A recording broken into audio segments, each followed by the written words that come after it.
नमस्कार प्रणाम। हम अरविंद अकेला कैमूर, आप सभी को छोट भाई कैमूर जिला का। दोस्तों, आप सभी के बीच में एक ऐसा सॉन्ग सुनाने जा रहा हूँ जो कि हर लोग जन्म लिया इस धरती पे, और आज नहीं तो कल सभी को इस दुनिया को ये घर परिवार या महल या खूब बड़ा सा बिल्डिंग, गाड़ी घोड़ा धन दौलत सब छोड़कर सभी को जाना है। ये माटी का शरीर है, माटी में ही मिल जाएगा। चलिए इसी का सॉन्ग आप सभी को इसी के बीच सुनाने जा रहा हूँ, जो कि हमारे बड़े सिंगर भैया पवन जी ने गाए हैं। तो उन्हीं का सॉन्ग आप सभी के बीच में सुना रहा हूँ। कमेंट बॉक्स में ज़रूर बताइएगा कैसा लगा कैसा नहीं लगा। चलिए। माटी के ई बनल शरीरिया माटी में मिल जाई भाई हो, केहू कुछ लेके नहीं जाई, केहू कुछ लेके नहीं जाई ये भाई हो, केहू कुछ लेके नहीं जाई। माटी के ई बनल शरीरिया माटी में मिल जाई रे भाई हो, केहू कुछ लेके नहीं जाई, केहू कुछ लेके नहीं जाई ए भाई हो, केहू कुछ लेके नहीं जाई। पाप और पुण्य के दुही गो डगरिया जे बनी जे कर मुसाफिर, मुसाफिर जे बनी जे कर मुसाफिर।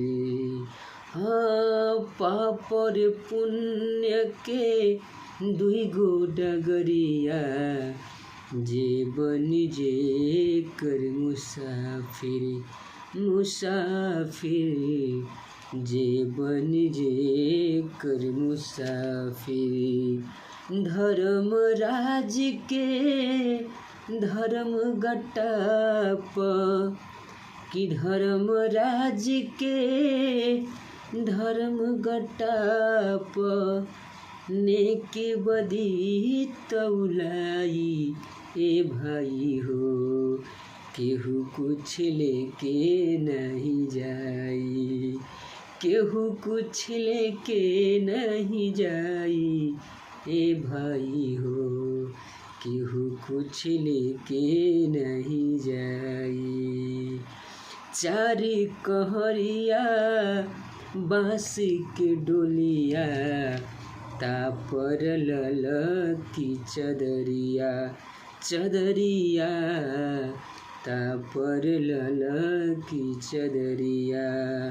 हो चारी कहरिया बाँस के डोलिया तापर लल की चदरिया, चदरिया तापर लल की चदरिया। सोना जैसन देह के अगिया देला राखी बनाई ए भाई हो, केहू कुछ लेके नहीं जाई, केहू कुछ लेके नहीं जाई ये भाई हो, केहू कुछ लेके नहीं जाई, केहू कुछ लेके नहीं जाई ये भाई हो, केहू कुछ लेके नहीं जाई।